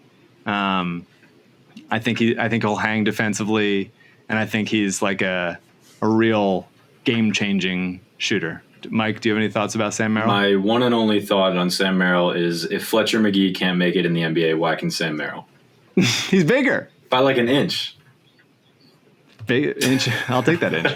I think Sam Merrill's a better defensive player than Fletcher McGee also. Okay. Sam Merrill I would love as a two-way. Two-way, he'd be like a perfect two-way type of player. 27 is that other Kentucky guy that I have that I'm scared of not ranking is Emmanuel Quickley. Sophomore combo guard. He's kind of small, but he has a big wingspan. He's an incredible shooter. This is a guy I really don't know why he is not talked about as much. I think he plays defense. He's a legit excellent shooter. He shot 92% from the line this year. He got to the line a ton at Kentucky. He got more confident as the year went on. Really, like just look at his foul shot attempts. Like he just constantly got fouled. He doesn't finish well around the rim, but I think he's just got to put on more weight. Hard-nosed defender, has the frame to add more weight. I think he could be a real steal in the second round. Mike, do you know why people aren't talking about Quickley as much as they should be? I think size. I think people are hesitant to take anybody who's like a 6'3" shooting guard, body of a point guard, position of a shooting guard. Yeah. And yeah, the defense is obviously concerning, but I'm with you. I actually like Emmanuel Quickley. I would take him in like the late 30s. Yeah. Just an awesome shooter. I think he's a good defender. His wingspan, I saw his wingspan, and there's things changed based on when they got measured or whatever. I saw it at 6'10". And so like I was not as concerned about the defenses as other people might be. And I think he gets a ton of lift on his shot, so I don't think he's going to be unable to make shots at the NBA 3 line. 26, I have Isaiah Joe. We talked about him. 25, I have Josh Green. We talked about him a lot. 24, a guy we have not talked about, and Mike is going to hate it, is Cassius Winston. I just think he's a 4-year guy from Michigan State. He is one of the best players in college basketball, like total like game manager, point guard, and an excellent shooter everywhere. Kyle Neubeck just wrote about him for Philly Voice. He's 6'1", but he's got a 6'6" wingspan, so he's not quite as small as some of those other guys. I think he hits shots everywhere, all over the place, inside, outside. He has balls. He has never worked out a day in his life. He's never lifted a weight. There's just no way he ever has. So I'm hoping that when he gets to the NBA and he cares about that there is untapped defensive potential in there. Spike, did you watch any Cassius Winston?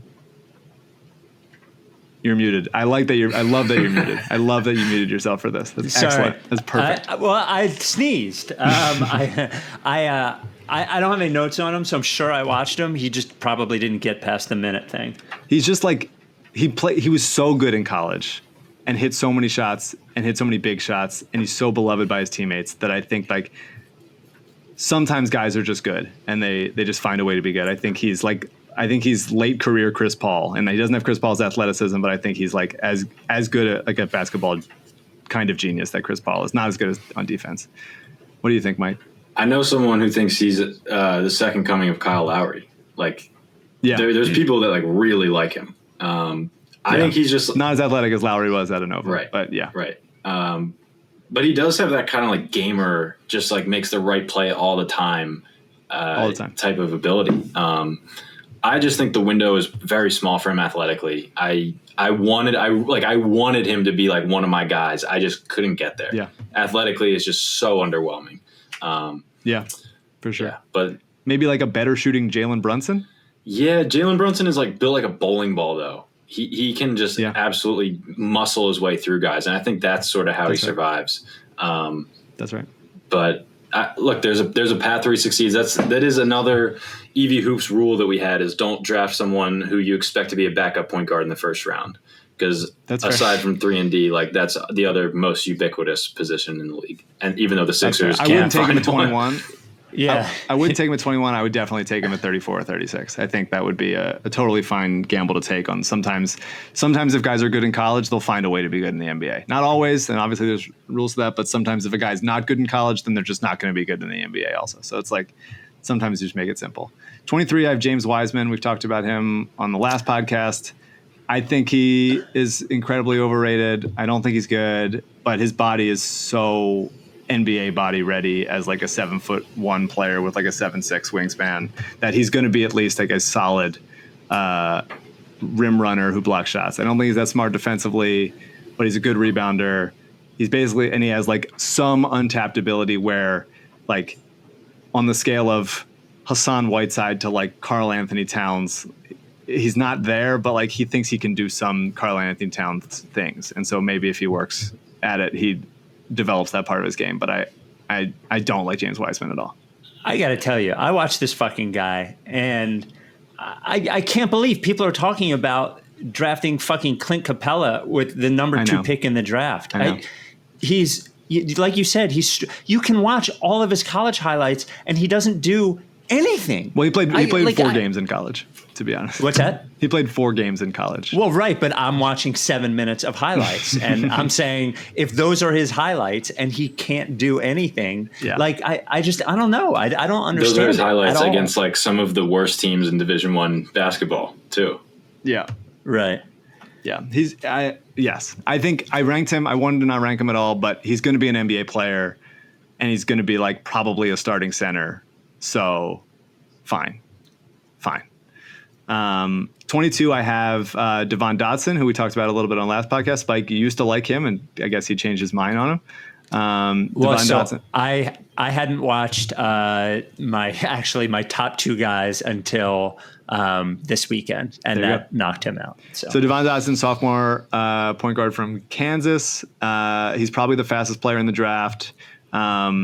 He's small, but he is thick, and he is like a downhill runner. Brian Schroeder, who's been on this podcast before, at Cosmos on Twitter, called him a rim pressure machine, which I agree with. He shot 64% at the rim, which is really very good for a small guard, and he got to the line a lot, 440 free throw rate. I believe in the shot developing, although it might take him some time to get there. I just like quick, powerful guys that get to the rim. What do you think, Mike? I just worry about the shooting. I forget what he shot. He shot like 31% as a freshman, I think. From 3, that is. And if you're just like a smallish point guard with afterburners who like can't really shoot that well, just not that interesting to me. You're like Ish Smith at best. So I would not draft him in the top like 35. But I think he could bounce around in the league.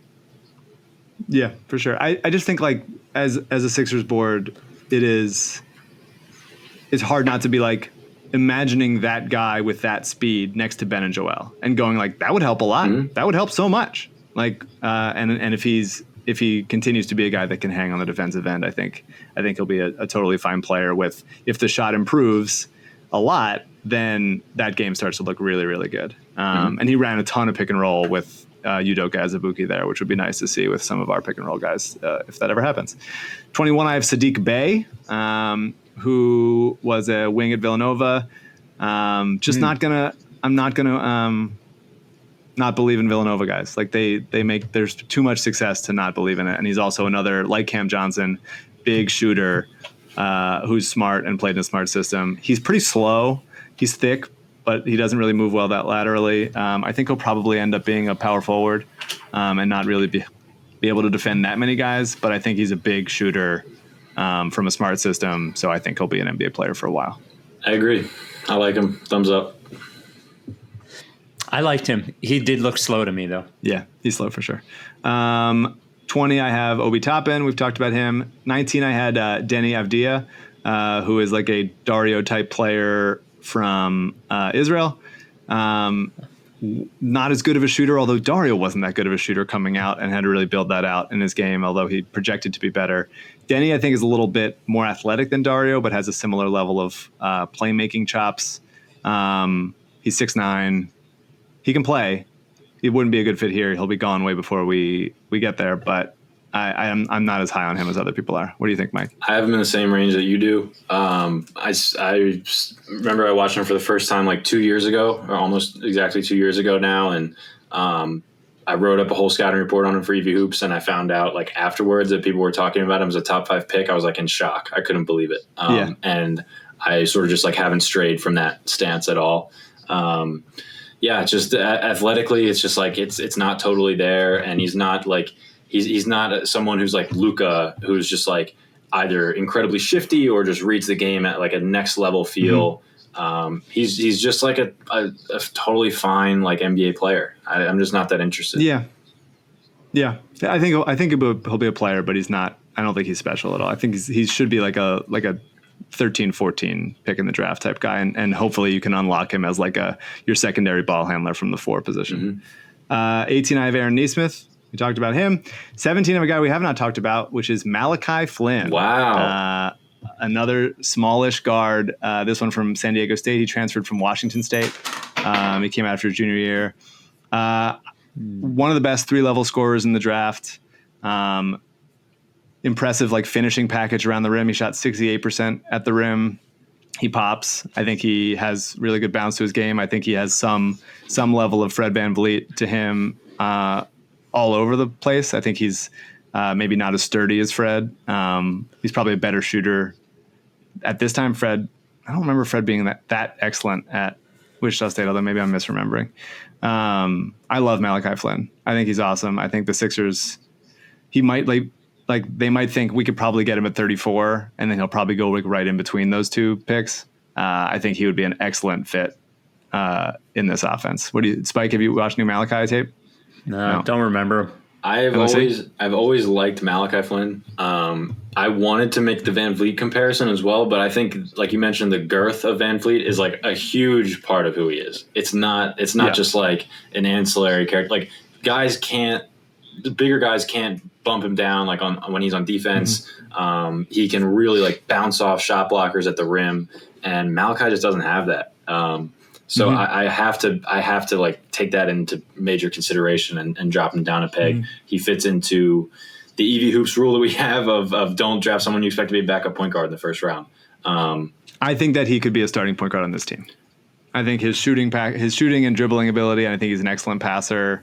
I think he's a really smart basketball player, would fit really nicely in the pick and roll, would get easy shots for other people, whether it's Ben or Joe in the pick and roll. Do you have any? Would love as far as a guy that can like finish a game. I think he is capable of it. Do you have any comps from other than VanVleet? I mean, the mediocre, like Jeff Teague, maybe. Mm-hmm. Yeah, that's not terrible. I don't know. I look at him offensively, and I'm just like, if Trey Burke like can't really get his imprint on an offense, why can this kid be like a major ball handler guy? Yeah. I think he's a smarter passer than Fred. I agree. Trey Burke. Yeah. And Trey Burke was drafted, what, 7th, 8th? 10th, overall? I think 10th. But yeah, I see it. I mean, this is a tough class in that every guy you talk about, there's like, well, he can't do this. And it's like, well, that's an important thing to be able to do. This guard, but it's just not that good of a class. This guard class in general, take out LaMelo and RJ Hampton and I guess Killian Hayes, they're all undersized. Every single, and that really screws with me because I try to be pretty like anti undersized guards, and it's just like really hard to evaluate those guys. Yeah, for sure. 16, I have Xavier Tillman, who I just love and have loved for so long. Longtime big man out of Michigan State, would be a perfect backup center to Joel Embiid. Has some Al Horford in him, obviously. Is a really strong player. I think he's stronger than Horford is. Not quite as big, but he's a great passer. I think he'll be able to shoot in the way that Daniel Tice does, maybe better. I think he's a really smart passer. I think he rebounds well. I think he's just there were a lot of guys that he played against in college that were like high level post prospects, whether it's like Daniel Oturu or Luka Garza or John Teskey, and they just couldn't do anything against him. And so I think he's really going to defend at the NBA level. I think he's going to be able to switch onto guards pretty good. Not much upside as like a scorer, but I think like can totally anchor a defense without Joel. And if we trade Horford, would love to take Xavier Tillman at 34, so that we can just hand him the keys to the backup 5 spot for the next decade. I'm with it. I like him. I like him a lot. I like the Tice comparison. I think that's like he has a really good chance of being basically exactly that. Yeah, just a great passer. I think he could play short roll with like guards if the Sixers ever discover one. Who knows? I was texting with James Herbert outside the NBA and friend of the podcast about the Sixers possibly drafting Cassius Winston and Xavier Tillman at 34 and 36 and having them be teammates at both levels, which would be cool. That would be cool. That would be cool. Spike, thoughts? There is no way that a guy that you compared to Daniel Tice and Al Horford would have lasted more than fucking 12 seconds. That's for sure. Yeah, for sure. He's very strong. He has huge hands. So think about that for a little bit. Yeah. 15, I have RJ Hampton. He's as Mike said, like he's not undersized. He is a big.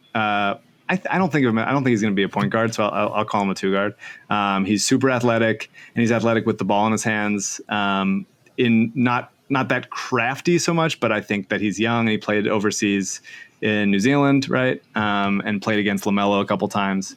And Sam Vecini came on the podcast last time and talked about how he's working with Mike Miller to rework his shot. Oh yeah, and I'm trusting Sam on that because the shot did not look good at all. But as far as athleticism and guts and like some playmaking ability, I think that he is certainly capable. And in a draft that is weak on those kinds of guys that can do stuff with the ball on their hands and be athletic on both ends, I'm willing to take a shot on him at 15 on my board. Totally agree. I love his athleticism. He's incredibly raw. I think it's going to take him a while to become who he is. It's been a while since the NBA has seen someone like that, like really thrive. Maybe a Sean Livingston is maybe the example. But I buy it. I would take him in the lottery. I'm a fan. Spike? There was a guy that reminded me of Sean Livingston. Hold on. Tyrese Halliburton. Yeah. I'm getting him. Just calm down. Okay. We'll get to him. Sit tight. I think that it's easy to make the Dante Exum comparison with RJ Hampton. I think because they're both Australian and they look kind of similar. RJ is more athletic, and I would say probably not as much of a defensive player right now. But I think RJ is capable of being better. 14, we're still rolling. 14, I have Patrick Williams, freshman out of Florida State. People really want to make him the Kawhi Leonard of this draft class. He was like the basically the sixth man of Florida State. And read an article about him where just very defensive minded, like smart kid. Everybody likes him. Defensive minded, has a really sturdy body, very athletic. Not as athletic side to side. He might just be like a little too thick, but he is a good shooter. He has some, it's easy to make a John Isaac comparison. He's not as otherworldly, like long as John Isaac is, but like some Jeremy Grant there. And I think that there's untapped potential with the ball in his hands to do something. I think there's just like, you think about how many, I think he's going to be a, DeAndre Hunter with a little more offensive creation and more defensive moments. What do you think, Mike? Yeah, I think you pretty much nailed it. He's a defensive monster, and I love his mentality on that end. I am just hesitant on his jump shot a little bit. That he vaguely fits like the 3-and-D concerns that I have, but he's just so athletic and so he's just a menace. And guys like NBA body for sure. Yeah, guys like that I think have potential to be like game wreckers on defense, and I think that's worthy of like a lottery pick. Yeah. It kind of seems like Mike O'Connor's the GM of the Sixers with his distaste for guards and 3-and-D guys. It's all right, interesting guy here. Number 13, I have Grant Riller. Grant Riller, yeah, that's right, Mike. That's a reaction. Grant Riller is a 4-year player out of the College of Charleston. He is a 6'3" guard who was the focal point of the offense for years there. He never transferred out to like a bigger school. He is one of the best offensive college players in recent years. He is incredible with the ball in his hands. He's incredible around the rim. He does have, unlike a lot of these guys, he does have athleticism, and he does pop with the ball in his hands and getting through him. He shot over 70% at the rim as a 6'3" guard, as being the focal point of every defense targeting him. And he got to the line. He hit a 470 free throw rate. I think there's I don't think he's Dame Lillard, like obviously special player, but like similar 4-year guy at a small school that stayed and was the focal point of everybody. And I think that Grant Riller has like real special potential. I don't think he's going to ever shoot like Dame, obviously, but I think he can get to the rim. He can get anywhere he wants. I think he's a really smart player. He started creating for his teammates more as the years went on. There's worry about the defense a little bit, but I think that's mostly because he was carrying such a heavy offensive load, and I think that he will. I think he will play. I think at worst, I think he's a sixth man, like get you buckets type of guy, which this team needs. And I think because the creation load is a little bit lighter for him and defense is a little bit lighter for him, if he was on this team, I think he really could start on this team. Like I love Grant Riller. You watch him, Spike. I don't think you watched him, but if you pull up his tape, no. His game like pops for real. I think he's a more athletic. Cole Anthony finishes around the rim better. He gets the line more. I love Grant Riller. Mike? There's a former EV Hoops guy who I still talk to who is like insistent that Grant Riller is a top 10 talent in this draft. Like insistent. And I'm not there. I feel like playing with Grant Riller would be one of the most frustrating experiences like ever. It would be almost like playing with James Harden, and like his willingness to dribble the absolute piss out of the ball is paralleled by none. Sure. I feel like he's the type of guy who just like lights up the G League for 15 years in a row. Maybe. And I don't know.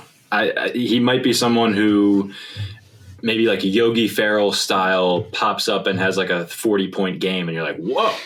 And then he just sort of disappears.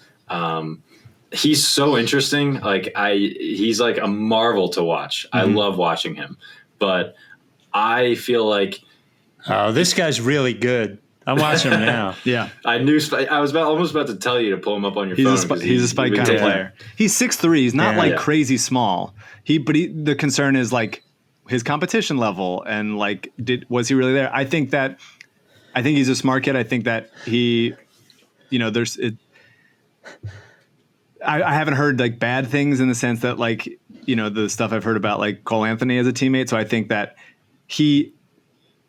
my hope is, because he does dribble the piss out of the ball, that when he gets to the NBA and plays on a team with these kinds of guys, he will be more decisive. I think he is a really smart passer in a way that like some of those other guys, Yogi Ferrell type, like, he has more bounce to his game. He has more creation abilities. I think he's really, really good on being underrated because of Charleston and because of those kinds of like, you know, small school bucket getters. What about his jump shot? I believe in it. It's weird though. There's like some left hand involved. It's like he's kind of like throwing a chest pass. It's strange if you really look at it in slow motion. Like he can pull up from kind of wherever. 3-level scorer. He shot his 80% from the line, which is always a good indicator. He took about 4 threes a game for the last 3 years. He shot 39%, 33%, 36%, and that's on pretty decent volume. And yeah, I think he's not going to step in right away and become, you know, it'll take some time to adapt to the pro game, but I think he's good, man. I think he could be really, really special. Spike, you're in? Yeah, I'm in. He's going to be in my top 10. We're at an hour 45, by the way. I'm almost there. All right, so 12, I have Isaac Okoro. We talked about him. 11, I have Desmond Bain, who I love. We talked about him. 10, a guy we have not talked about. I guess Mike probably thought he was going to be gone by now, is Kyra Lewis. Who is a sophomore point guard from Alabama. Super fast, Dennis Schroeder type. I think Schroeder took a long time to get ready to be able to shoot. This year is the only time he's been able to shoot. But I think Kyra's a better shooter right away. He's so fast, sometimes like too fast for himself, where he like doesn't finish as strong as you'd think. And has to put on weight. I think he'll defend. I want him to get to the line more, but I think his speed, as far as like in a draft where you're looking for like elite skills, I think Kyra as a guy with the ball in his hands, that is elite for this draft class. Mike? Totally agree. Dennis Schroeder. I agree. Yeah. Spike, what do you think about him? He just missed my top 10. I wrote fast as shit, gets to the rim, can definitely play in the NBA. Yeah. He's also super young for a sophomore. He's younger than Cole Anthony, despite being a grade younger. He was one of the youngest. I think he was the youngest freshman in college basketball a year ago. You've really brought a lot of things back to Cole Anthony tonight, Mike. I really don't like Cole Anthony. He's just in my head as the bad guy. 8, I have Alexey Pokasevsky. We talked about him. 9, I have Pokasevsky. We talked about him. 8, I have Tyrell Terry. We talked about him. Love him. 7, I have Tyrese Maxey. We talked about him. 6, I have a guy that we have not talked about, who I love and is I think he's Covington-ish, except with some creation abilities, and that's Devon Vassell from Florida State. We talked about him a little bit with Sam, and that there was video of him changing his shot, but the reports are that he was joking. That's not really his shot, so I am hoping that that's correct. I think he's an excellent player. I think Devon Vassell is just his percentages everywhere are like immaculate. I think he has great defensive IQ. I think he can get buckets. I don't think he's ever going to be a star, but I think he's like Otto Porter level, but like with more like self-creation abilities. What's up, Spike? Do you remember when there was a video of Markelle Fultz shooting a 3 and everybody's like, no, he's making fun of Amir Johnson. That's what he's doing. Do you remember that video? Whatever. No. The one I remember is it was of him shooting with his left hand. Yeah. And everybody was like, is he going to shoot with his left hand now? And he came out and said it was a joke. And I have a great athlete, great dunker. I said moves pretty slow with the ball when he's dribbling. Yeah, for sure. That fits into my comp for him, which I have not seen anyone else make, which I'm really surprised. I think he's a taller Josh Richardson. I think he's a smoother player than Josh. I think he is a better shooter, a more willing shooter. And I think has a little bit more. Josh is more of a dog on ball. I think Devin can do a little both on and off ball and like creating some havoc a little bit. He'd be very fun on this team, but he'll be gone. He's a top 10 pick. 5, I have Anthony Edwards. I've been hurt too many times. The body's incredible.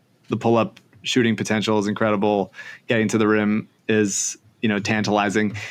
My concern, he doesn't get to the line as much as you'd expect for how big and strong and ball dominant he was. And so I wonder if it's just like, when everybody else is almost as athletic as he is, what really is he good at? And do you want him shooting like 33% on pull-up jumpers? Like with a top pick, I'd be a little concerned. Again, I would trade down if I had top pick in this draft. Number 4, Tyrese Halliburton. I've loved him for 2 years. He is an ideal in this kind of draft. He is the ideal, like, game-changing kind of role player. He is, I think, a better shooting Lonzo. I like one of the most intuitive genius passers I've ever seen. Like, gets rebounds well for a guard. Is a little thin, so you worry about him, how much he'll be able to defend. But I think he's a really, really smart player, super unselfish, has some self-creation abilities that I think are untapped. I love that I love a role player that can just speed you up and like all of a sudden you're a fast break team when like just one guy makes you that because he's always looking up and he's always looking to pass and involve other people. And he's a super great kid. I love Tyrese Halliburton. I have for years. Spike.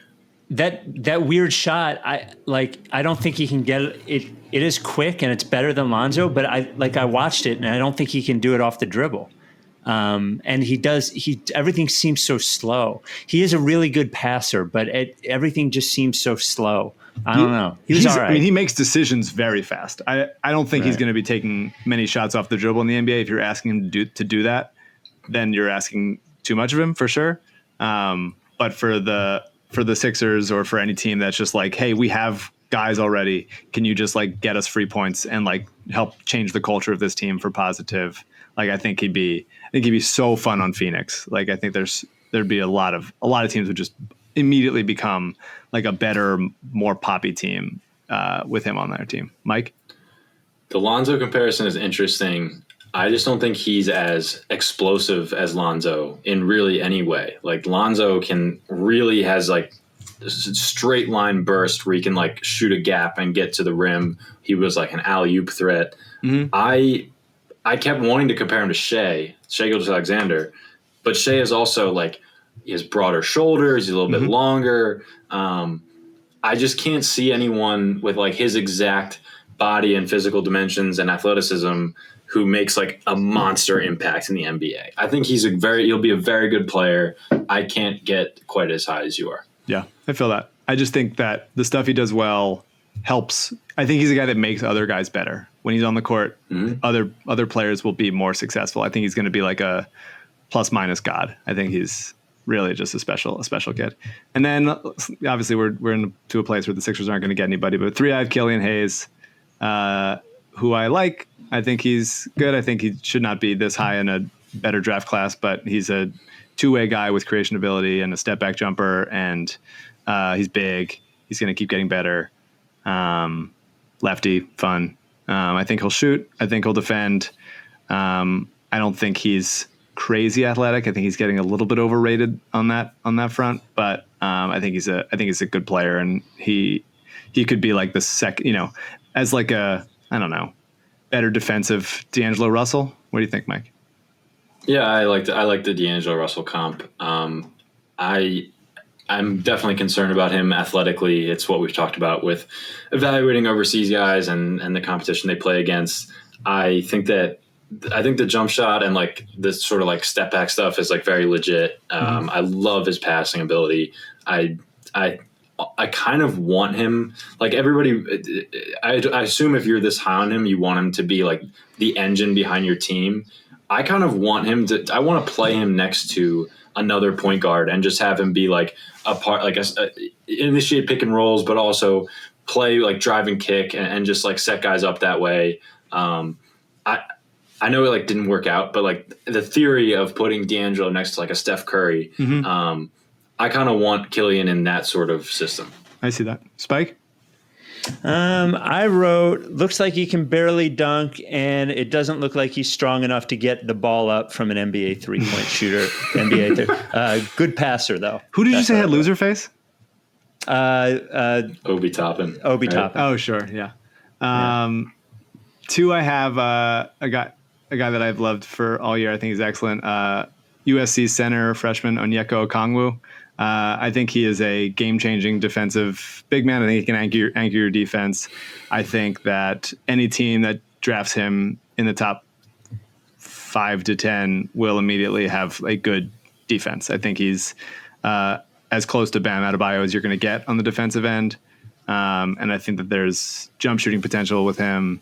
I just think he's such a smart big that is like so physical, and he's a little bit small, but like he's not going to be able to defend like Embiid and Jokic, but like who fucking can? So I think he absolutely should be in the conversation for the number 1 pick, and just like immediately, Minnesota's defense has been bad for so long.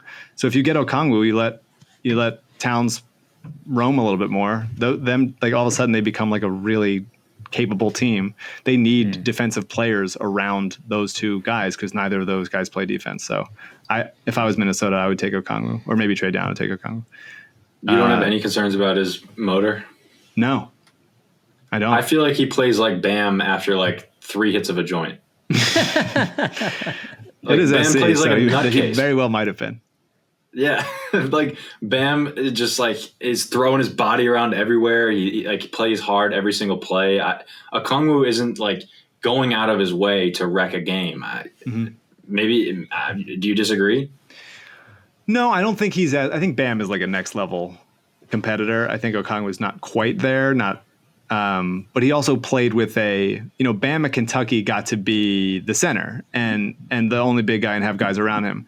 Okongwu was playing with Nick Rakocevic, who is like another kind of center that was kind of clogging the lane. And I wonder if there's a little bit more to his game when he's got more guys around him that can shoot. And I think he'll excel in the short roll. I think he's so physically imposing inside, lob threat.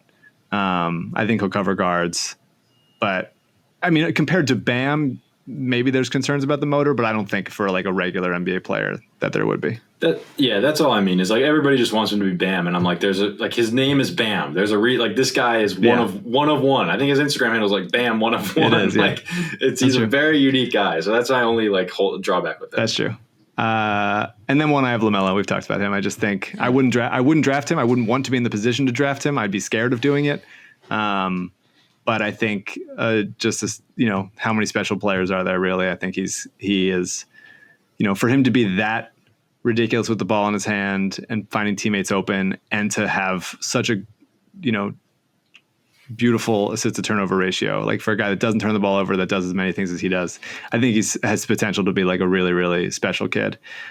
I don't know personality wise. I don't know if he's ever going to decide to play defense, but in a weak draft where there's questions everywhere, like a guy that's as much of we talked about this a little bit last podcast with Sam, but like as much as a basketball genius with the ball in his hands, I think that merited a spot for 1 on my board. All right. Well, there they are. We will, as everyone knows, the night of the draft is my most miserable night of the year on the pod. And we're not starting until the draft's fully over. I know. Fully over. And I have a job. I got stuff to do. I should listen and just be like, let's just do it and whatever. But no, this is the only time of year I have integrity, and I'm going to use it. We have a lot of good draft stuff on the website. MOCs, 5 guys for the Sixers to look at. I like that video. A big preview from Sixers Adam, and then just went up this evening. AU wrote about 10 years of Evan Turner, the most number 2 Sixers pick in history, which is a lot of fun. Then we will. Who do you think they're going to take at 21? Last final thought. Who do you think they'll take at 21? Spike. I have no idea. I don't know when these fucking guys are even going to be there. So I don't know. MOC. Yeah. I think they take Desmond Bane. I can see that. That would be my answer, but to give a different answer, I will say they trade up for Tyrese Maxey. And remember, drink your Ricky stateside. Oh, I just got mine. He came? We had martinis last night. Very tasty. Looks wild, doesn't it? Our logo on a vodka bottle. Very cool. Stateside, even a good vodka bottle. So, thank you, MOC. Appreciate you spending 2 fucking hours with us. Yes. Happy to do it. We will talk to everybody Wednesday night. Are you down with TTP? Yeah, lick face. If you don't fuck with me, then I won't fuck with you. If you don't fuck with me, then I won't fuck with you. If you don't fuck with me, then I won't fuck with you. If you don't fuck with me, won't fuck with you. But if you fuck with me, I'm gonna fucking kill you! Time for plan B.